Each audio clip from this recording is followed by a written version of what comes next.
आदित्यजींचं लक्ष या पुणे पिंपरी चिंचवड मध्ये आहे आणि हे लक्ष जर राहिलं तर लोकांनी जर उद्या आम्हाला साथ दिली तर जो कायापालट मुंबई शहरामध्ये आम्ही केलेला आहे त्यासाठी स्वतः आदरणीय आदित्यजी हमी देतील. आदरणीय आदित्यजींचा पुढाकार राहील या शहराच्या विकासासाठी आणि ते महानगरपालिकेच्या माध्यमातून आमची सत्ता आली तर हे करून दाखवण्याचं काम आम्ही देखील करू शकतो. हा निर्धार करण्यासाठी हा सादरीकरण या निमित्ताने आम्ही केलेला आहे. परत एकदा आपल्या सर्व पत्रकारांचं मी या निमित्ताने स्वागत करून आपले काही प्रश्न असतील तर आपण बोलावं विचारावं आणि आता मी साहेबांना विनंती करतो की आपण 2 शब्द बोलावं. नमस्कार, जय महाराष्ट्र. मला वाटतं फ्रेम लागले म्हणून मी बसूनच बोलतो, नाही तर परत तुमची गडबड होईल. बरोबर ना? ठीक. मला वाटतं आता साधारणपणे आपण वसंतजी ते दाखवलं ही परिस्थिती खरोखर नुसतं स्क्रीनवर बघण्यासारखी नाही तर रस्त्यावर गेलं तर अनुभवायला मिळते. आता येताना देखील मला जेवढा ट्रॅफिक म्हणजे मला वाटत नाही कधी मुंबई पुणे एवढं अंतर वाटलं होतं जेवढं आत्ता वाटलं.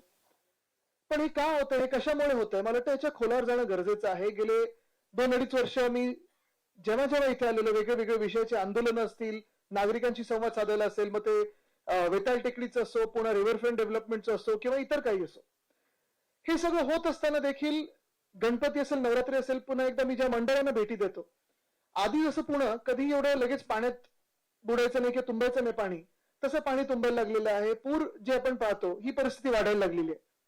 एकंदर एक साधारण 7-8 वर्षापूर्वीपर्यंत जे वाटायचं की ह्या शहराला एक पुढे संधी आहे, ग्रोथसाठी संधी आहे, ऍस्पिरेशनल शहर आहे, ते शहर कुठे ना कुठेतरी आता चोक व्हायला लागले का?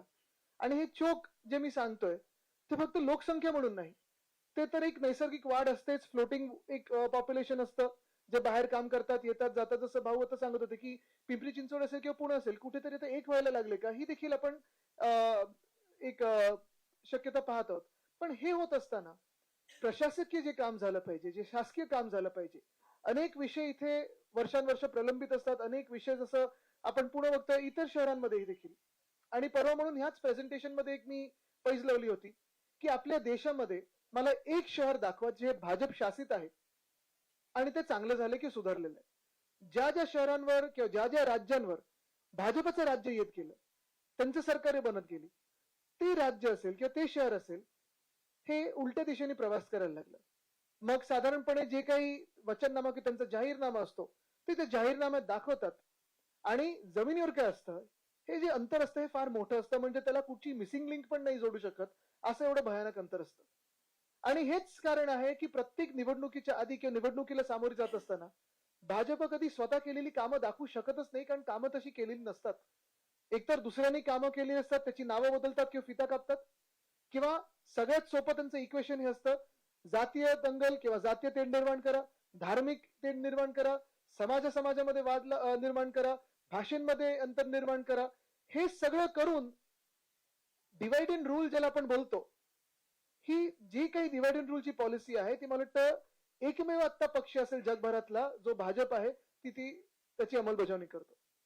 असो, हे जरी असलं तरी मला वाटतं आता ही संधी आपल्याला हे शहर सुधारण्याची, आपण सगळेच पक्ष म्हणून जर एकत्र आलो, नागरिक म्हणून जर एकत्र आलो, तर जी काही दडपशाही आपल्याला चालू आहे, म्हणजे मला आठवतं ना आमचं सरकार असताना देखील जिथे जिथे लोकांची काही एक भूमिका असायची की त्यांच्या भावना असायच्या त्याचा आदर करून आम्ही तसं काम करायचो. जेव्हा मी मंत्री होतो तेव्हा मला आठवतं हे रिव्हरफ्रंट डिस्ट्रक्शन, ज्याला रिव्हरफ्रंट डेव्हलपमेंट असं नाव या महानगरपालिकेने दिलेलं आहे, त्याच्याबद्दल माझ्याकडे नागरिकांनी काही अपील केले होते. ते आम्ही लगेच प्रेझेंटेशन त्याचं जगजाहीर केलं आणि जे काही सत्य बाजू असेल ती लोकांसमोर आणण्याचं काम केलं. बरं, हे होत असताना जसं मी नदीचं सतत सांगत असतो, कदाचित हे जगातलं एकमेव उदाहरण असेल आपल्या मुळे मोठ्याचं की नदीचं पात्र हे खोलं करण्याच्या ऐवजी अजून अजून कमी करत चाललेत आणि जेवढं आपण रुंदीकरण करायला पाहिजे त्यापेक्षा अरुंद करून नदी ही छोटी करत चाललेत. उद्या त्या नदीला कव्हर पण करतील, त्याच्यावर रस्ता पण टाकतील. पण ह्याच रिव्हरफ्रंट डेव्हलपमेंटच्या कार्यक्रमामुळे जवळपास 11 मंदिरं आणि 4 महत्वाचे रस्ते हे पाण्याखाली जाणार आहेत. जिथे एसटीपीचं काम पहिलं झालं पाहिजे ते मला वाटतं एसटीपीवर 550 कोटी की काहीतरी खर्च करून ठेवलाय, 950 कोटी, 1800, ते पण बंद आहे. अनेक अशी गोष्टी आहेत आणि ह्या गोष्टींना आम्ही सातत्याने लावून धरलेलं आहे. वेताळ टेकडीवर स्टे देणारा मीच त्यावेळी मंत्री होतो, कारण वेताळ टेकडीचा देखील प्रस्ताव भयानक आहे. म्हणजे वरतून रस्ता, खालतून बोगदा, बाजूनी मेट्रो, मी बोललो सपाटच करून टाका, मग कशाला पाहिजे टेकडी वगैरे. आणि नावासाठी काहीतरी ठेवायचं, थातूर मातूर काहीतरी काम करून ठेवायचं, आणि मग हे सगळं दाखवून जो विनाश आहे तो विकास म्हणून दाखवायचा. नक्की गेम प्लॅन काय आहे हाच विचार करण्याची आता वेळ आलेली आहे. म्हणून मला वाटतं आता आपल्या इकडच्या शहराच्या सगळ्याच नेत्यांनी, आपण जसं मोरे साहेब सांगत होतात की एक एक्झिबिशन तर भरवलंच पाहिजे, लोकांच्या समोर आणलंच पाहिजे की काय त्यांनी सांगितलं होतं आणि काय करून ठेवलं. नाशिकमध्ये अशीच परिस्थिती आहे. नाशिक दत्तक घेतो म्हणून मुख्यमंत्री महोदय त्यावेळी सांगत होते. आता आपण तपोवनचं पाहतोय, लोकांवर जी दडपशाही होते, तिथे दादागिरी होते, ही सरकारकडूनच होते. असंच इथे मला वाटतं प्रेझेंटेशन झालं पाहिजे. आणि जसं हे काम जे मी प्रेझेंटेशन दिलं होतं मुंबईचं, की आम्ही करून दाखवलं, आणि हे करून दाखवलं कधी, जेव्हा आमच्या हातात राज्य सरकार नव्हतं, मुख्यमंत्री आमचे नव्हते, तेव्हा एवढी कामं करून दाखवलेली आहेत. पुण्यात तर त्यांचंच सरकार, म्हणजे महानगरपालिका बहुमताची त्यांची होती, डोक्यावर मुख्यमंत्री त्यांचे होते, केंद्रात प्रधानमंत्री त्यांचे आहेत, तरी देखील अजून विमानतळ पुण्याचं होत नाही. अनेक वर्ष मी ऐकतो. ते नवीन टर्मिनल जे होतं, मला आठवतं 3 महिने त्याच्यानंतर मी आंदोलन पुकारलं होतं, आपण सगळे शहर म्हणून आंदोलन पुकारलं होतं की तुमचं तयार आहे बनून, आणि तरी तुम्हाला उद्घाटनाचा मुहूर्त मिळत नाहीये. हा सगळा जो गोंधळ त्यांनी निर्माण करून ठेवलेला आहे, जसं आपण सांगू शकतो होय हे आम्ही करून दाखवलेलं आहे, हे वचननाम्यातली आमची वचन होती आणि ही आम्ही पूर्ण केली वचन आहेत, तसं भाजप काय करून दाखवतं आणि काय करू शकतं किंवा काय केलेलं आहे, मला वाटतं काय केलं आहे ह्याच्यावर जास्ती आपण फोकस केला पाहिजे. आणि त्याच निमित्ताने मला वाटतं आपण काय करणार आहोत हे लोकांसमोर नेणं गरजेचं आहे. धन्यवाद. प्रेसचं काही प्रश्न असतील तर.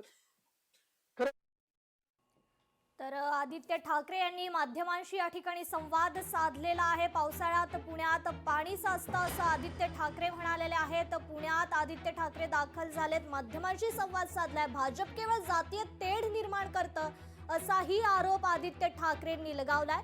भाजप कधी स्वतः केलेली कामं दाखवत नाही. पुण्यातील अनेक विषय प्रलंबित असल्याचं आदित्य ठाकरे यांनी यावेळी सांगितलेलं आहे. लोकशाही मराठी ऐका, पहा, जागरूक रहा.